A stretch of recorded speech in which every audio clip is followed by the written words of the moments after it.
오늘 하나님께서 우리에게 주시는 말씀은 누가복음 7장 24절에서 35절까지의 말씀입니다.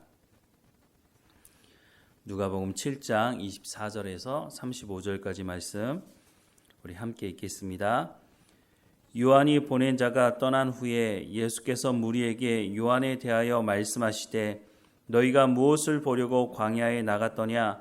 바람에 흔들리는 갈대냐? 그러면 너희가 무엇을 보려고 나갔더냐? 부드러운 옷 입은 사람이냐? 보라, 화려한 옷을 입고 사치하게 지내는 자는 왕궁에 있느니라. 그러면 너희가 무엇을 보려고 나갔더냐? 선지자냐? 옳다, 내가 너희에게 이르노니 선지자보다도 훌륭한 자니라. 기록된 바, 보라, 내가 내 사자를 내 앞에 보내노니 그가 내 앞에서 내 길을 준비하리라 한 것이 이 사람에 대한 말씀이라. 내가 너희에게 말하노니 여자가 낳은 자 중에 요한보다 큰 자가 없도다. 그러나 하나님의 나라에서는 극히 작은 자라도 그보다 크니라 하시니 모든 백성과 세리들은 이미 요한의 세례를 받은지라. 이 말씀을 듣고 하나님을 의롭다 하되 바리새인과 율법 교사들은 그의 세례를 받지 아니하므로 그들 자신을 위한 하나님의 뜻을 저버리니라. 또 이르시되 이 세대의 사람을 무엇으로 비유할까? 무엇과 같은가? 비유하건대 아이들이 장터에 앉아 서로 불러 이르되 우리가 너희를 향하여 피리를 불어도 너희가 춤추지 않고 우리가 곡하여도 너희가 울지 아니하였다 함과 같도다. 세례 요한이 와서 떡도 먹지 아니하며 포도주도 마시지 아니하며 너희 말이 귀신이 들렸다 하더니 인자는 와서 먹고 마시매 너희 말이 보라, 먹기를 탐하고 포도주를 즐기는 사람이요 세리와 죄인의 친구로다 하니 지혜는 자기의 모든 자녀로 인하여 옳다함을 얻느니라. 아멘. 예수님께서 사람들에게 세례 요한에 대한 말씀을 하시면서 너희가 왜 광야에 나가느냐라고 묻고 있습니다. 24절부터 26절에 보면 요한이 보낸 자가 떠난 후에 예수께서 무리에게 요한에 대하여 말씀하시되 너희가 무엇을 보려고 광야에 나갔더냐? 바람이 흔들리는 갈대냐? 그러면 너희가 무엇을 보려고 나갔더냐? 부드러운 옷 입은 사람이냐? 보라, 화려한 옷을 입고 사치하게 지내는 자는 왕궁에 있느니라. 그러면 너희가 무엇을 보려고 나갔더냐? 선지자냐? 옳다, 내가 너희에게 이르노니 선지자보다도 훌륭한 자니라 라고 말씀을 하고 있습니다. 예수님께서 첫 번째 말씀하시는 것이 너희가 무엇을 보려고 광야에 나갔더냐? 바람에 흔들리는 갈대냐? 당시 요단강 근처에는 갈대가 참 많았다고 합니다. 그러니까 그 광야에 갈대를 보려고 너희가 나가느냐라고 예수님께서 물으시는 것이죠. 이 말이 무슨 말이냐 하면 사람들이 세례 요한의 그 말을 듣기 위해서 나간 것은 맞지만 세례 요한이 너희에게 너희 귀를 즐겁게 하는 말을 해주더냐라고 묻고 있는 것입니다. 세례 요한은 그렇게 말하지 않았죠. 누가복음 3장 7절부터 9절 말씀해 보면 요한이 세례 받으러 나오는 무리에게 이르되 독사의 자식들아, 누가 너희에게 일러 장차 올 진노를 피하라 하더냐? 그러므로 회개에 합당한 열매를 맺고 속으로 아브라함이 우리 조상이라 말하지 말라. 내가 너희에게 이르노니 하나님이 능히 이 돌들로도 아브라함의 자손이 되게 하시리라. 이미 도끼가 나무 뿌리에 놓였으니 좋은 열매 맺지 아니하는 나무마다 찍혀 불에 던져지리라 라는 이런 말씀을 전했죠. 그러니 사람들의 귀를 즐겁게 해주는 말은 아니었던 것입니다. 광야에 나온 사람들이 나와서 했던 것은 이 세례 요한을 통해서 전해지는 하나님의 말씀을 듣고 회개의 세례를 받았다는 것입니다. 그러니까 자신들의 귀를 즐겁게 해주는 그런 말을 들으려고 광야에 나간 것은 아니지 않느냐라고 예수님께서 묻고 있는 거죠. 두 번째 예수님께서 묻는 것이 25절에 그러면 너희가 무엇을 보려고 나가느냐? 부드러운 옷 입은 사람이냐? 보라, 화려한 옷을 입고 사치하게 지내는 자는 왕궁에 있느니라 라고 말씀을 하고 있습니다. 광야에서 살았던 세례 요한이 복장이 어떠했느냐 하면 마태복음 3장 4절 말씀해 보면 이 요한은 낙타털 옷을 입고 허리에 가죽띠를 띠고 음식은 메뚜기와 석청이었더라 라고 말씀을 하고 있습니다. 요즘에는 옷 만드는 기술이 좋아져서 낙타털로도 옷을 만듭니다.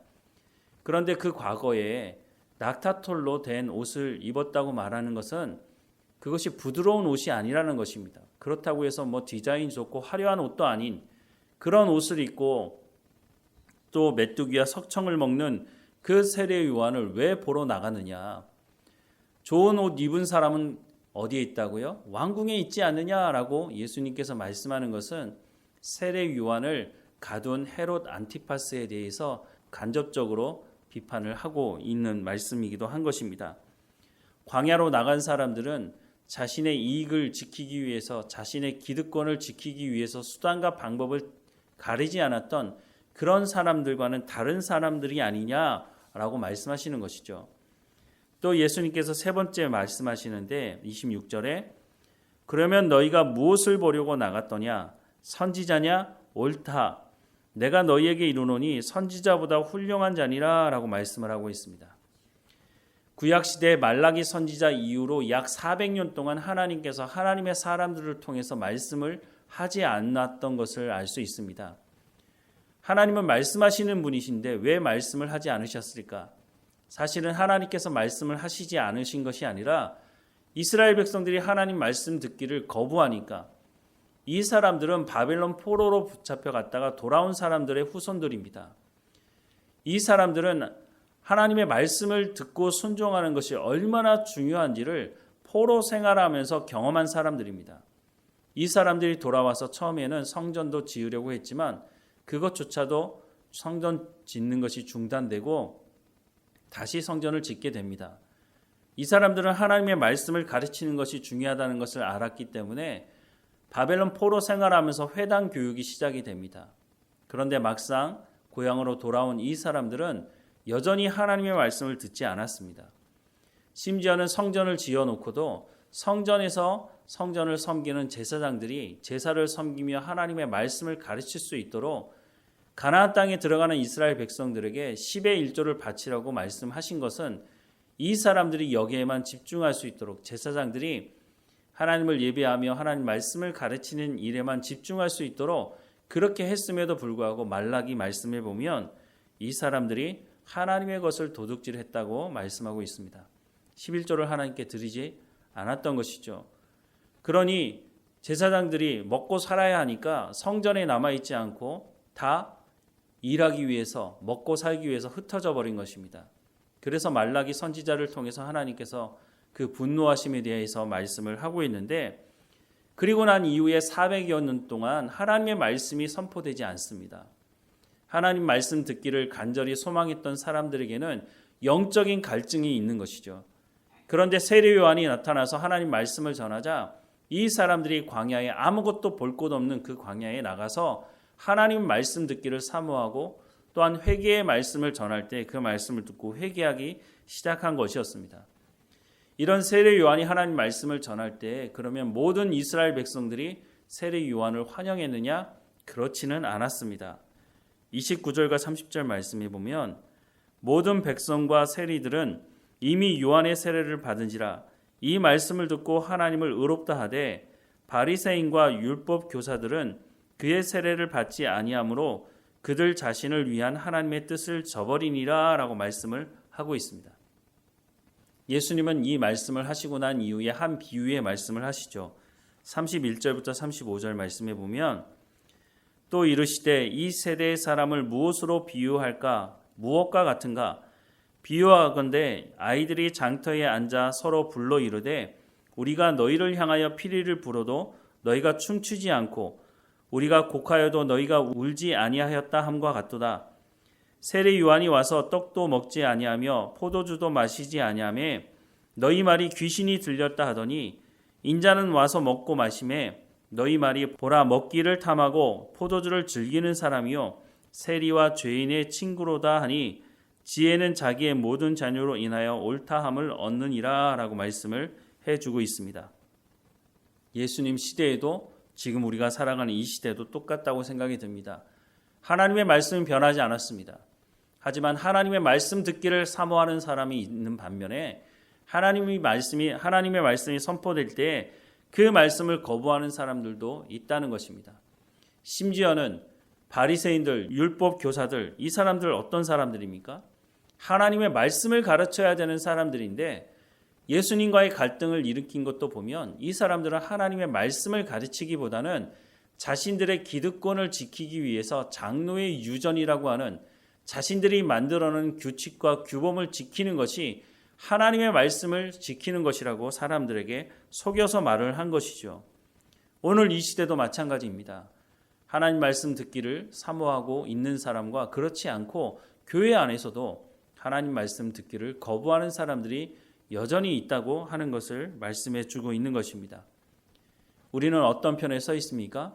우리는 하나님 말씀 듣기를 사모함으로 광야에 아무것도 볼 것 없는 그 광야에 오직 하나님의 말씀을 듣기 위해서만 그 자리에 갔던 사람들로 살아가고 있는지, 아니면 자신의 기득권을 지키기 위해서 종교적인 기득권을 유지하고 누리기 위해서 하나님 말씀을 거부하면서 내려오는 전통이 중요하다고 말하면서 하나님 말씀을 거부하고 살아가고 있지는 않은지 우리의 모습을 살펴봐야 할 것입니다.